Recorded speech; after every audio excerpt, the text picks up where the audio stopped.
Hello students. आज का जो हमारा जो टॉपिक है इतना इम्पोर्टेंट, हम इसको कह भी सकते हो और नहीं भी कह सकते कि ये बड़े क्वेश्चन में आ भी सकता है, पर इसमें कुछ खास ऐसा पढ़ने का है नहीं। ये सिर्फ आपके अंडरस्टैंडिंग से ये क्वेश्चन आपको करना पड़ेगा खुद ही।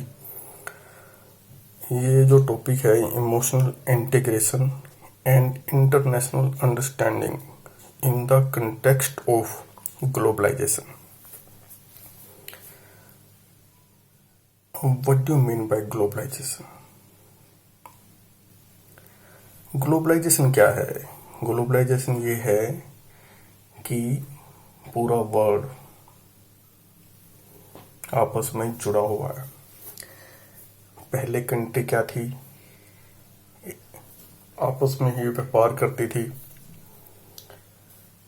अब जो कंट्री दूसरे देशों के साथ व्यापार नहीं करती उसको क्या है, आइसोलेट कंट्री घोषित कर दिया जाता है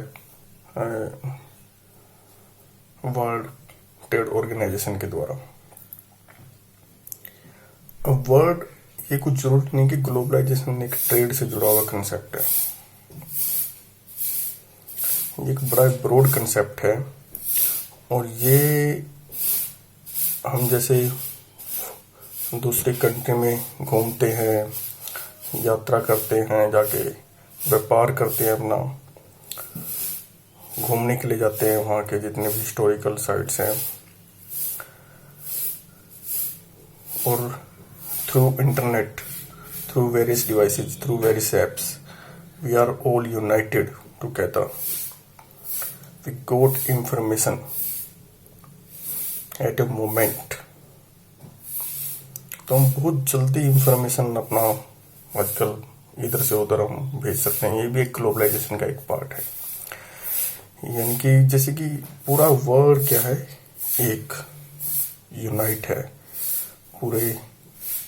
जैसे कि अगर हम कह सकते हैं कि हम एक पृथ्वीवासी, ये एक यूनिवर्सल ब्रदरहुड की भावना होना, सभी के सभी भाई हम क्या है, पृथ्वीवासी हैं, उस तरह की भावना ग्लोबलाइजेशन कहलाती है। अभी ग्लोबलाइजेशन की टर्म दी किसने थी? ये थियोडोर लेविट, ये एक फॉर्मर प्रोफेसर थे हार्वर्ड बिजनेस स्कूल। तो उन्होंने ये टर्म कॉइन की थी। और पीटर सुदरलैंड ग्लोबलाइजेशन के एक फादर माने जाते हैं।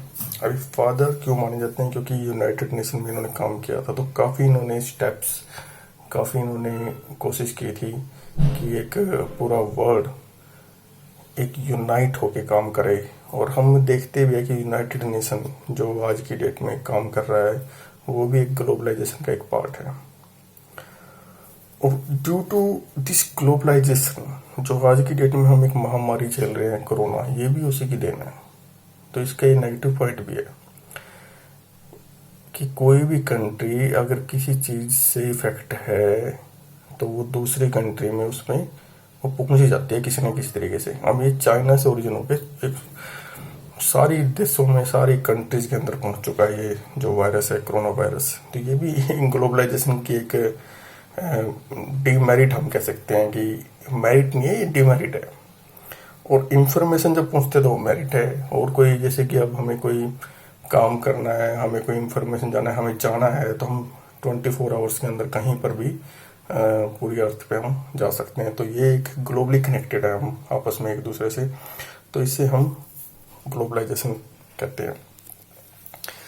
अब इसमें इमोशनल इंटीग्रेशन का क्या रोल है? इमोशनल इंटीग्रेशन एक ऐसी यूनिटी होती है जैसे कि आइडेंटिटी और similarity of emotions. It keeps member of a family organized. अब इमोशनल क्या है? जैसे कि हम एक दूसरे से जुड़े हुए रहते हैं अपने फैमिली के अंदर भी, ऐसे हम अपने कंट्री में जुड़े होते हैं एक दूसरे से कि हम भारतीय की फीलिंग है, हम भारतीय, we all are Indians, we all are American, we all are British. तो वो जो फीलिंग है वो एक इमोशनल इंटीग्रेशन है, वो भी ग्लोबलाइजेशन की देन है। अब ग्लोबलाइजेशन में इसका क्या रोल रहता है? इसका रोल ये रहता है कि एक हमें जैसे कि पहले अगर हम आज़ादी की लड़ाई के समय बात करें ड्यूरिंग द फ्रीडम स्ट्रगल, तो जब पूरा एक इंडिया यूनाइट नहीं था, तो पर जब उन्होंने यहाँ का फॉरनर का लिटरेचर जब पढ़ा, जब इंग्लिश इंट्रोडक्शन हुई इंडिया में मैक्यूले एफर्ट के बाद, तो उसके बाद उन्होंने देखा भी ब्रिटिशर बड़े यूनाइट हैं आपस में, अपने आप को भाई अंग्रेज कहलाना पसंद करते हैं, अमेरिकन अपने आप को अमेरिकन कहलाना पसंद करते हैं, रशिया अपने आप को रशियन कहलाना पसंद करते हैं। तो वहीं से कंसेप्ट इंडियन का एक हिंदुस्तानी भी, हम भी सारे क्या है हिंदुस्तानी है, चाहे किसी कास्ट के हो किसी धर्म के हो सभी। तो एक इमोशनल इंटीग्रेशन की जो फीलिंग, अब घर में भी हम आपस में जुड़े होते हैं एक फैमिली मेंबर की तरह। इमोशनल इंटीग्रेशन कमेटी कॉन्स्टिट्यूट की गई थी ministry of education under the chairmanship of doctor Sampurnanand. अब संपूर्णानंद जी के चेयरमैनशिप में 1961 में इमोशनल इंटीग्रेशन कमेटी इंडिया की गवर्नमेंट के द्वारा ये बनाई गई थी, और इसने भी यही स्टेप दिए थे कि किस तरह से कंट्री को जोड़ा जा सके। अब आप देखते हो कि जोड़ने का क्या वजह है, किस तरह से जोड़ा गया है कि हमें इस तरह की एजुकेशन दी जाती है जो देशभक्ति से भरी हुई होती है, उत्प्रोत होती है। हिस्ट्री के कुछ हम हिस्टोरिकल फैक्ट्स पढ़ते हैं, और तो वहाँ से हमें अपनी हिस्ट्री का जब मिलती है नॉलेज, तो उससे हम अपने आप को क्या है एक यूनाइट फील करते हैं। तो ये एक फिर इमोशनल इंटीग्रेशन को वो प्रभावशाली बनाती है। जैसे कि अगर हम इमोशनली इंटीग्रेट होंगे भी ऑल आर इंडियन, अगर हम डिवाइड होंगे भी, जैसे हम हरियाणा के हैं, हम पंजाब के हैं, हम उत्तर प्रदेश के हैं, तो एक तरह से फिर वो कंट्री क्या है ज़्यादा दिनों तक चल नहीं पाती। तो कभी ना कभी दुश्मन उस पर अटैक करके क्या है हमला कर देंगे। पर जब हम एक हैं सभी, तो सभी क्या है एक इमोशनल इंटीग्रेशन, तो एक बड़ा एक नेशन के डेवलपमेंट के लिए बड़ा जरूरी स्टेप है इमोशनल इंटीग्रेशन। और ग्लोबलाइजेशन में इसका क्या रोल है? ग्लोबलाइजेशन में इसका रोल है कि अगर हम पूरे अपने आप को प्रतिभा समझेंगे, we all are human beings, तो concept of human beings also the origin of the globalisation.